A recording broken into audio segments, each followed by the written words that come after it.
Καλημέρα, Ασίση. Καλημέρα. Είναι παγκόσμια πρώτη, νομίζω, το να κάθομαι κάτω από την ελιά του Πλάτωνα στο Γεωπονικό Πανεπιστήμιο και να μιλάμε και να παρουσιάζουμε εκπομπή γαστρονομίας. Νομίζω ότι αυτό είναι ό,τι πιο συγκινητικό. Νομίζω ότι ο Πλάτωνας θα το είχε βάλει την εκπομπή μου, θα την είχε εντάξει στις φιλοσοφικές συζητήσεις του. Θα σε είχε βάλει οπωσδήποτε και στα συμπόσια εκεί να πρωτοστατείς και μέναν πίσω μαζί με την Καλιστό. Ωραία τα λέτε ρε κορίτσια, μπράβο, συγχαρητήρια. Και μια selfie μετά να ολοκληρωθεί. Τι γίνεται εκεί? Αυτή λοιπόν τη στιγμή γίνεται μία συνδιάσκεψη, μία παρουσίαση, μία ημερίδα θα έλεγα για τις αγροτοδιατροφικές παραδόσεις σαν πολιτιστική κληρονομιά, την έρευνα, την διαφύλαξη και την ανάδειξή τους. Διότι όπως γνωρίζετε πλέον η UNESCO είναι αυτή η οποία υιοθετεί και φροντίζει για τη διαφύλαξη της άειλης πολιτιστικής κληρονομιάς μας. Που βέβαια αυτό που θα πρέπει να πούμε είναι ότι ο πρίτανης εδώ του Γεωπονικού Πανεπιστημίου, ο Γιώργος Παπαδούλης, τον οποίον νομίζω θα έχουμε και μαζί μας. Θα τον έχουμε σε λίγο, ναι. Μαζί με την Βίλη Φωτοπούλου, η οποία είναι η διευθύντρια του νεότερου πολιτιστικού αποθέματος και της άειλης πολιτιστικής κληρονομιάς του Υπουργείου Πολιτισμού, κάνανε κάτι πάρα πολύ σημαντικό. Για πρώτη φορά φέρανε όλους τους φορείς, όλους τους καθηγητές πανεπιστημίου που ασχολούνται από την εκτροφή των αγροτικών ζώων και τη σημασία τους μέχρι την τυροκομεία, την παραδοσιακή, μέχρι την παραδοσιακή αμπελουργία, που και αυτή είναι άειλη πολιτιστική κληρονομιά, πολιτιστικές διαδρομές του Συμβουλίου της Ευρώπης, μια πρώτη γνωριμία, τοπικές ποικιλίες. Τέλος πάντων, είναι κάτι το οποίο γίνεται για πρώτη φορά στην Ελλάδα και είναι κάτι πάρα πολύ σημαντικό. Και εδώ θα πρέπει να πω το εξής, ότι όπως οι Γάλλοι στο κρασί έβαλαν τώρα στο τερουάρ το περίφημο και τον ανθρώπινο παράγοντα, έτσι και εγώ θα βάλω στο τερουάρ των πανεπιστημίων και τον ανθρώπινο παράγοντα, που πραγματικά εδώ ο κύριος Παπαδούλης μας έχει καταπλήξει με τις γνώσεις του και κυρίως με την αγάπη που έχουν οι φοιτητές στο πρόσωπό του και το τι κάνει αυτός ο άνθρωπος εδώ, που μια μέρα θα έρθουμε όλοι και η εκπομπή θα γίνει από εδώ. Θέλω να δεσμευτεί στον αέρα. Θα το κανονίσουμε, ναι. Γιατί πραγματικά εδώ κτυπά πραγματικά η καρδιά της γαστρονομίας. Ωραία. Πολύ ενδιαφέροντα πράγματα. Μπράβο εσύ. Κοίταξε, εγώ πιστεύω ότι επειδή ασχολούμαστε πολύ με τον τουρισμό ως εκπομπή, ότι ο αγροτοδιατροφικός τομέας, η γαστρονομία παίζει πολύ μεγάλο ρόλο. Μπορεί να έρχονται οι τουρίστες εδώ και να βλέπουν τα αξιοθέατα, την Ακρόπολη, τα πολύ ωραία μνημεία μας, τα πολύ ωραία νησιά μας, αλλά η πρώτη και η τελευταία γεύση είναι αυτό που δοκιμάζουν όταν έρχονται και που δοκιμάζουν πριν φύγουν. Η γεύση που τους μένει. Ακριβώς, και η γεύση, αλλά να ξέρεις ότι ήδη μετρήθηκε από το Πανεπιστήμιο του Χάρβαρτ και από τις περίφημες της Λιόν, τις τουριστικές σχολές της Ελβετίας, ότι πλέον 45% του τουρισμού είναι αποκλειστικά γαστρονομικός τουρισμός. Άρα λοιπόν δεν είναι μόνο αυτοί που έρχονται για διάφορους λόγους, υπάρχει και μια εντελώς αυξανόμενη τάση, ένα καινούριο μερίδιο στην τουριστική αγορά, που πλέον οι άνθρωποι επιλέγουν γαστρονομικούς προορισμούς και οπωσδήποτε, όπως καταλαβαίνεις, αυτοί οι τουρίστες είναι και υψηλού επίπεδου οικονομικού. Ναι. Άρα μας ενδιαφέρει πάρα πολύ. Και όποιος το καταλάβει, το κατάλαβε. Οι υπόλοιποι ας μείνουν στο ελληνικό περίφημο πρωινό και τίποτα άλλο.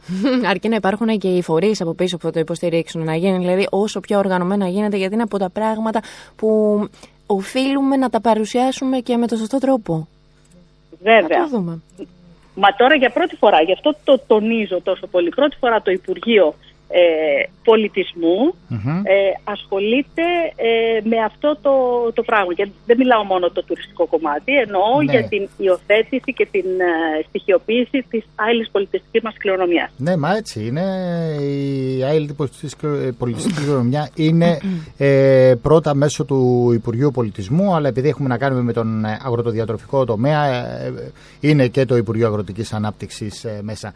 Όμως έχουμε στην άλλη άκρη της τηλεφωνικής γραμμής τον πρίτανη του Γεωπονικού Πανεπιστημίου, τον κύριο Γιώργο Παπαδούλη. Καλημέρα σας, τι κάνετε κύριε Παπαδούλη? Καλημέρα.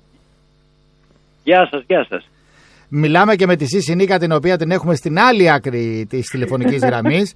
Είμαστε μια τετράδα εδώ αυτή τη στιγμή. Εγώ και η Καλιστό στο στούντιο, εσείς και η Σύση Νίκα σε ένα άλλο μέρος. Τι ωραία πράγματα. Η Σύση Νίκα κάτω από την ελιά του Πλάτωνα. Σωστά. Αυτά είναι στα συμπόσια μέσα. Τι έχετε κάνει, κύριε Πρίτανη? Πολύ ωραίο, από ό,τι μας έλεγε η Σύση πριν από λίγο. Κάναμε μια ημερίδα σήμερα, όπως σας είπε και η Σύση, η Νίκα, στο Γεωπονικό Πανεπιστήμιο, που είναι το καθήλυν αρμόδιο για αυτά τα θέματα. Η ημερίδα, όπως σας είπε, το θέμα της είναι οι αγροδιατροφικές παραδόσεις ως πολιτιστική κληρονομιά, έρευνα, διαφύλαξη, ανάδειξη.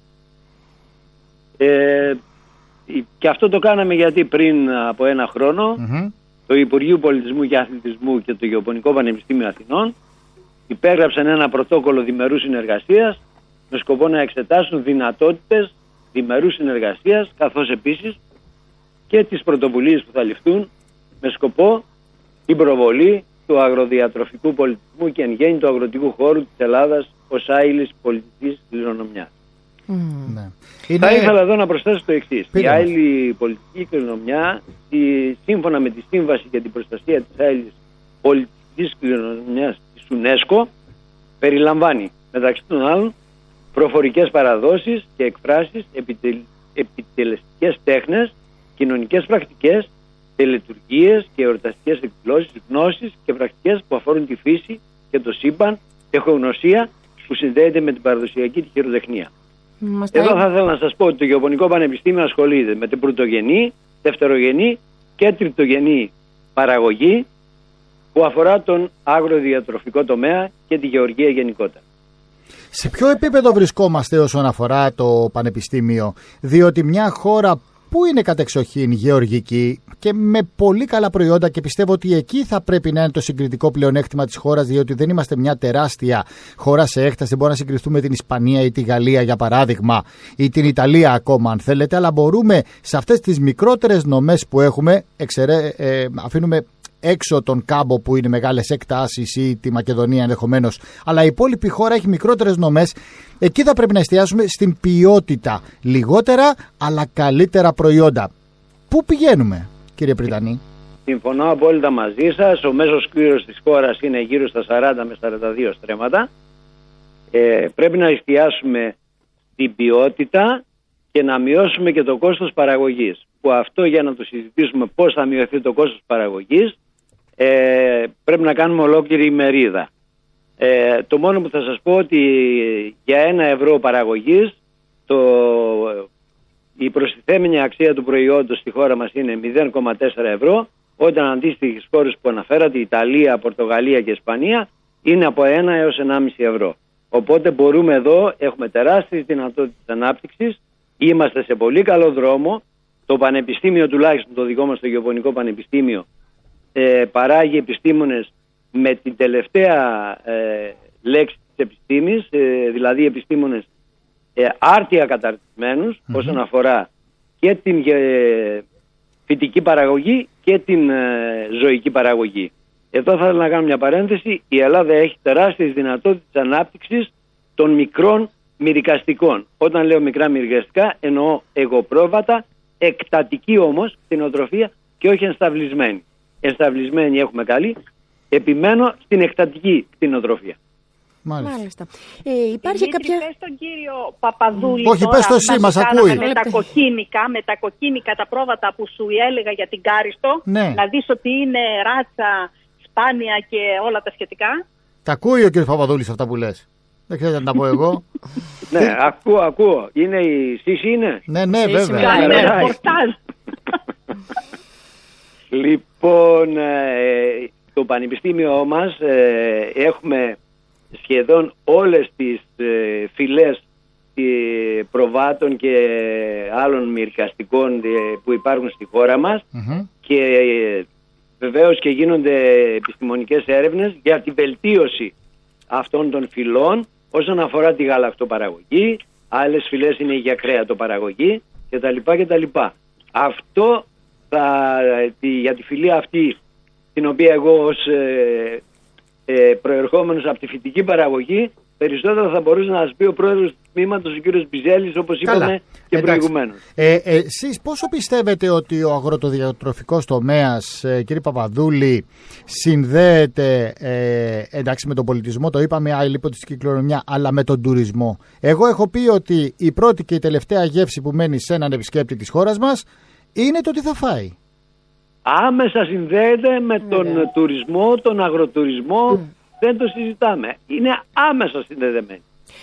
Και αυτά τα προγράμματα και όλη αυτή η προσπάθεια χρηματοδοτείται από κάπου? Υπάρχουν ευρωπαϊκά ή εγχώρια προγράμματα που μπορούν να στηρίξουν και πρωτοβουλίες και προτάσεις για τη διαφύλαξη και την ανάδειξη της τόσο σημαντικής παράδοσης? Κοιτάξτε, αυτή τη στιγμή υπάρχει ένα πρόγραμμα αγροτικής ανάπτυξης που τρέχει από το Υπουργείο Αγροτικής Ανάπτυξης και Τροφίμων, το οποίο το Γεωπονικό Πανεπιστήμιο συμμετέχει, και θα προσπαθήσουμε μέσω αυτού να αναδείξουμε όλους τους τομείς που αφορούν την αγροτική ανάπτυξη, και μέσα στο πλαίσιο αυτό θα συμπεριλάβουμε και την άειλη πολιτική κληρονομιά. Πάρα πολύ ωραία. Εγώ έχω φιλοξενήσει παλιότερα, έχω 2 πρόσωπα αγαπημένα που έχουν ασχοληθεί από διαφορετικά πόστα. Ο ένας είναι ο πρώην Υπουργός Αγροτικής Ανάπτυξης, ο κύριος Τσαφτάρης, ο οποίος καθηγητής, ο οποίος ήξερε πάρα πολύ καλά τον τομέα αυτό. Δεν ξέρω αν συμφωνείτε ή αν διαφωνείτε. Ναι. Και μου έχει πει από τις εκπομπές απίστευτα πράγματα για το πώς μπορούμε να βελτιωθούμε όσον αφορά την παραγωγή μας. Και η άλλη είναι η πρώην διευθύντρια του Κέντρου Λαογραφίας Ακαδημίας Αθηνών, η κυρία Καμιλάκη, η οποία και αυτή από την πλευρά της είχε ασχοληθεί πάρα πολύ με την άειλη πολιτιστική κληρονομιά και γενικά με τις παραδόσεις του τόπου. Σας πληροφορώ ότι έχουμε παρακαταθήκη. Μας έχουν αφήσει άνθρωποι τέτοιοι και νομίζω ότι μπορούμε να κάνουμε πολλά περισσότερα βήματα. Τι λέτε εσείς? Βεβαίως μπορούμε να κάνουμε πολύ περισσότερα βήματα. Όπως προανέφερα, το Γεωπονικό Πανεπιστήμιο Αθηνών ως πανεπιστήμιο είναι το μόνο πανεπιστήμιο στη χώρα που διδάσκει, ερευνά και διαχέει προς την κοινωνία τη νεότερη γνώση όλων των πτυχών του αγροδιατροφικού τομέα. Τον πρωτογενή, το δευτερογενή και το τριτογενή. Με άλλα λόγια, να το πω πιο απλά, προσεγγίζει τη γεωπονική επιστήμη ως μητέρα και τροφό πάσης επιστήμης και παντός πολιτισμού. Μάλιστα. Αυτό περιέχεται στον όρκο που δίνουμε οι απόφοιτοί μας και αναδεικνύει τη σημασία της πρωτογενής παραγωγής για την ανάπτυξη του ορθού διατροφικού μοντέλου. Θα σας πω ένα παράδειγμα. Ο πρώην πρόεδρος των ΗΠΑ, Μπαράκ Ομπάμα, κατά την πρόσφατη επίσκεψή του στη χώρα μας, στην ομιλία του στο Ίδρυμα Νιάρχου, τόνισε ότι η Ελλάδα για να βγει από την κρίση θα πρέπει να στηριχθεί κυρίως την ενέργεια και τον αγροτροφικό τομέα. Βέβαια, εγώ προσθέτω, το οποίο να συνδυάζεται με τον αγροτουρισμό. Βέβαια. Έχει φάει φέτα ο Ομπάμα. Εκτός από σπανακόπιτα και αυτά που είπε. Πιστεύω να έχει φάει φέτα. Φέτα θα έχει φάει αφού έχει Έλληνες φίλους, λέει. Και όχι λευκό τυρί. Ναι, σωστό.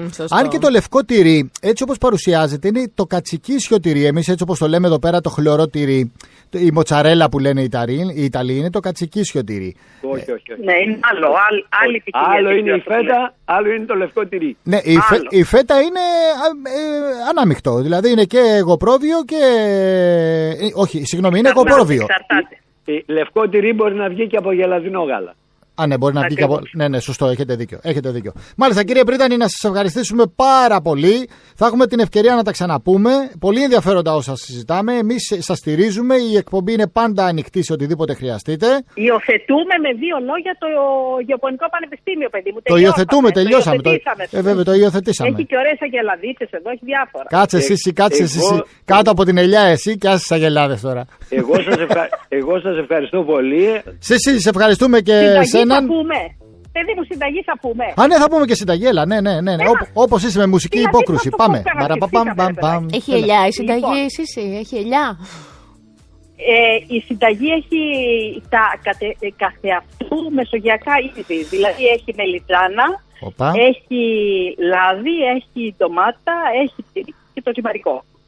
Λοιπόν, θα σας δώσω μια που μιλάμε για μεσογειακή διατροφή, θα σας δώσω εγώ το πιάτο ζυμαρικά νόρμα, που είναι το πιάτο που ψηφίστηκε το 2013 σαν αντιπροσωπευτικό της Ιταλικής γαστρονομίας, μια που και με αυτούς συνεργαζόμαστε. Μάλιστα. Έτσι λοιπόν ονομάστηκε νόρμα γιατί δημιουργεί, λέει, το ίδιο παιχνίδισμα αισθήσεων όπως η νόρμα του Μπελίνι. Άρα λοιπόν ξεκινάμε τη συνταγή. Παίρνουμε 3 μελιτζάνες φλάσκες, 350 γραμμάρια πένες ή όποιες ζυμαρικά μας αρέσουν, 150 γραμμάρια μυζή θαλατισμένη, αλάτι θαλασσινό, φρεσκοτριμμένα πιπέρια, ελαιόλαδο. Για τη σάλτσα ετοιμάζουμε 1 φλιτζανάκι καφέ ελαιόλαδο, 2 σκελίδες κόρδο λεπτούλες φετούλες ψιλοκομμένες δηλαδή πολύ, 10 φιλαράκια βασιλικό, 500 γραμμάρια όριμες ντομάτες ξεφλουδισμένες και περασμένες από το μπλέντερ. Και για το φινίσμα θα χρειαστούμε 150 γραμμάρια φέτες μοτσαρέλα. Κόβουμε σε κομμάτια κύβους τις μελιτζάνες, τις σαλατίζουμε και τις αφήνουμε στο σουρωτήρι για 30 λεπτά για να ξεπικρίσουν. Αυτό είναι το κόλπο για να έχουν έτσι γλυκιά γεύση οι μελιτζάνες μας. Τις πλένουμε, τις σκουπίζουμε και τις αφήνουμε σε απορροφητικό χαρτί. Τηγανίζουμε σε καυτό ελαιόλαδο, γυρίζοντας με τη λαβίδα και από τις δύο μεριές και προσθέτουμε το βασιλικό και σβήνουμε ρίχνοντας μέσα την υγρά, για να απορροφήσει όλα τα υγρά. Σε ένα χαρτί, σε ένα πιάτο, ναι. Κάνει διακοπές, Σύση, κάνει διακοπές, μου χαλάσει η συνταγή. Μ' ακούτε τώρα? Τις ακούμε τώρα. Λοιπόν, αραδιάζουμε λοιπόν τις μελιτζάνες στο χαρτί για να απορροφήσει το ελαιόλαδο. Με τη σάλτσα την περνάμε, αφού την έχουμε περάσει στο μπλέντερ, βάζουμε σε τηγάνι ελαιόλαδο για να ροδίσουμε τα σκόρδα και μόλις ετοιμαστεί η σάλτσα βάζουμε τα ζυμαρικά, ανακατεύουμε τη σάλτσα και διακοσμούμε με την μοτσαρέλα και το περιχύνουμε με το υπόλοιπο τυρί.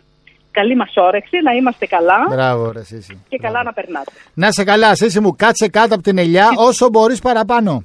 Και να πούμε και ότι... στο Taste Drive. Έτσι, μπράβο, .gr. Ευχαριστούμε, Σύση, την καλημέρα μου. Φιλιά, να είσαι καλά.